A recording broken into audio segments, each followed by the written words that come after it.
Bonjour chers amis, auditeurs et auditrices. Notre série d'émissions sur le thème de la communication continue et j'aimerais encore m'exprimer sur la communication orale. J'ai pu vous dire que nous avons deux sortes de communication orale, celle où le public, donc l'auditoire, est présent. Et là, c'est un peu plus difficile, parce que le public nous scrute, il nous sent, il nous voit, et bien, tout compte dans ce genre de communication. La gestuelle, aussi bien que la voix. Et puis, également, la portée de la voix. Un ami très précieux, autrefois, m'a dit ceci, Philippe, quand tu parles à un auditoire, adapte ta voix comme si tu parlais à une personne du dernier rang.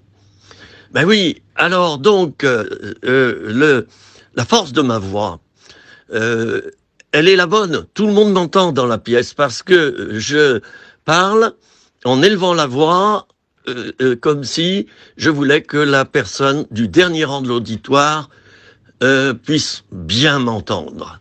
Alors, soit nous sommes présents devant notre auditoire, soit nous ne sommes pas présents. Alors, nous pouvons très bien enregistrer, par exemple, une bande sonore, un jingle, etc. Nous pouvons également enregistrer un CD audio. Nous pouvons enregistrer une émission de radio en différé.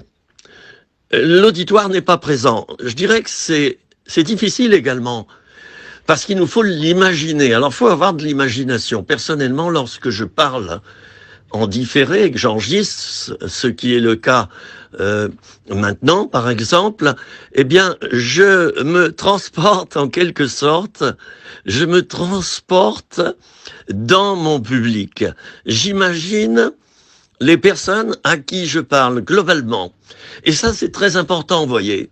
Parce que si je vous parlais, je vais prendre des exemples, si je vous parlais d'une manière triste, comme ça, sans vous imaginer présent, je parle simplement à mon appareil qui enregistre, et puis je traîne, je n'y mets pas le ton, voilà.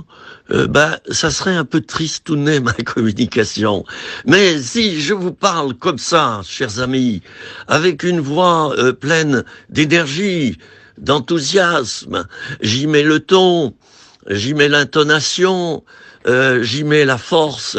Donc là, c'est différent parce que les gens vont bien me capter. Et n'oublions pas que dans la communication orale, comme par exemple au téléphone, eh bien, les gens captent plein de choses. Ils captent les bruits, par exemple, au téléphone. Ils captent les bruits.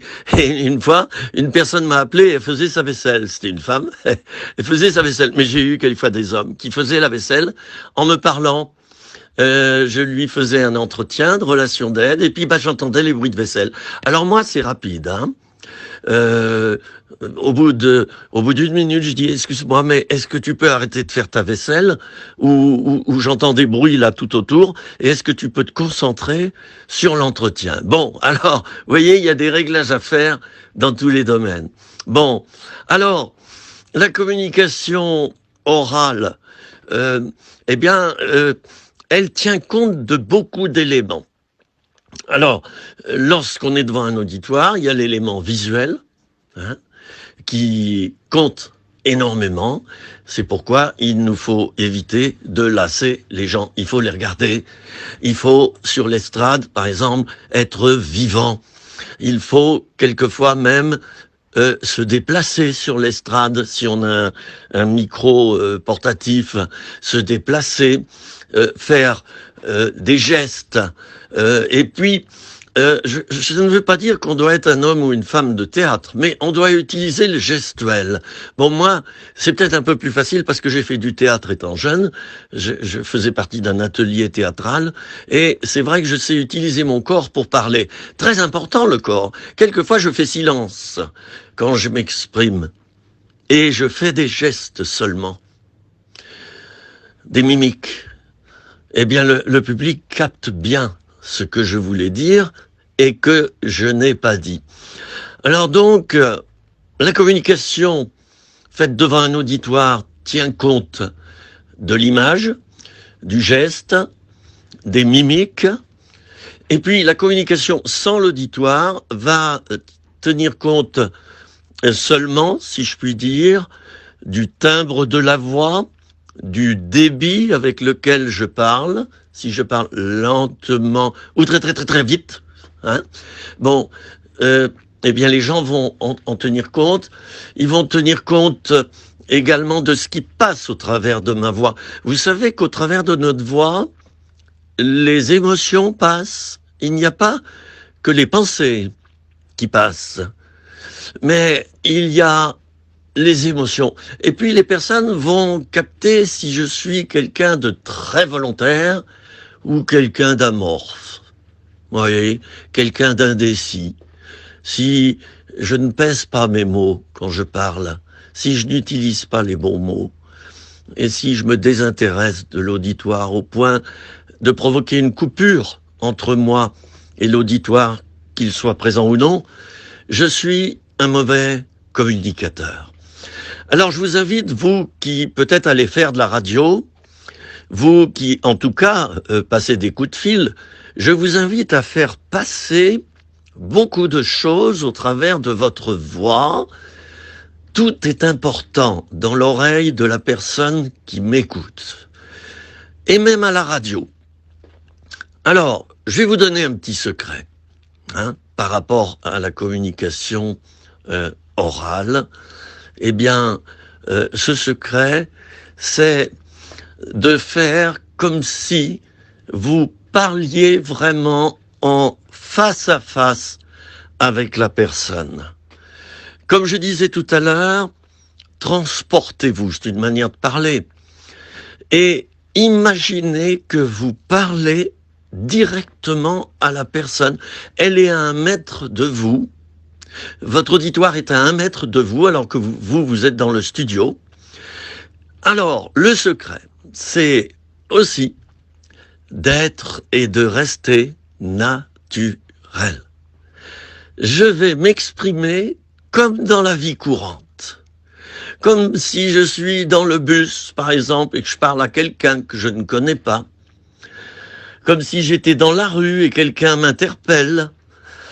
Comme si j'étais en famille au moment du repas. Et je vais m'exprimer de la même manière. Alors, il y a une leçon à prendre là si on regarde les infos. Prenez n'importe quelle chaîne de télé, regardez les infos, vous verrez le principal intervenant, on l'appelait autrefois le speaker et surtout la speakerine. Regardez celui qui donne les infos. Vous verrez que le personnage figé, qui est un petit peu trop sérieux, qui ne sourit jamais, qui est austère, ne va pas bien faire passer ses infos. Ça sera pénible de l'écouter et de le regarder. On n'aura pas envie et on va changer de chaîne. Le meilleur présentateur, c'est celui qui joint à sa parole des mimiques, le sourire, et puis il faut qu'il regarde la caméra. Alors, c'est pas évident, parce que quelquefois, on croit regarder la caméra quand on regarde en direction de la caméra, mais chers amis, il nous faut aller plus loin. Il faut regarder, j'allais dire, l'œil de la caméra, le centre de la caméra. Si vous regardez au-dessus ou en dessous, ça va se voir.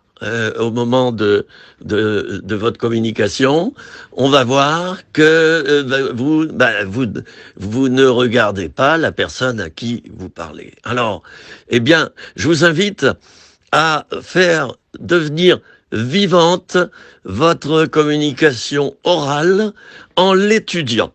Et pour ce faire, et ce sera mon dernier élément de cette petite émission, eh bien, vous allez faire des essais. Si vous devez enregistrer une vidéo, eh bien, faites des essais avant. Et puis, regardez-vous ensuite, lorsque vous visionnez l'image et vous écoutez le son, mettez-vous à la place d'un public lambda, comme si c'était pas vous qui parlez. Et il vous faut avoir de l'autocritique. Il ne faut pas avoir peur de vous dire, mais je suis nul là. Je suis nul, je suis mal à l'aise, je mélange mes mots, je suis pas bien habillé correctement, mes cheveux sont pas peignés, oh là là, je bafouille, je suis pas clair du tout dans ce que j'annonce, je lis un texte mais je regarde pas les gens, je ne décolle pas de mon papier et ça fait plutôt exposé magistral, vous voyez. Faites votre autocritique, les amis. N'hésitez pas à vous critiquer et à donc analyser votre façon de communiquer. Vous allez y gagner. Et notez sur un papier les points à transformer. Alors, ne cherchez pas à réussir du premier coup, vous n'y arriverez pas. Mais, eh bien, étudiez chaque point et faites des progrès, peu à peu, progressivement, sur un point, puis un autre, puis encore un autre. Et dans le temps, vous verrez que vous allez capter non pas 50% ou 30% de l'auditoire, mais 90% ou 95% de l'auditoire. Ben oui, parce que vous aurez appris à mieux communiquer, chers amis.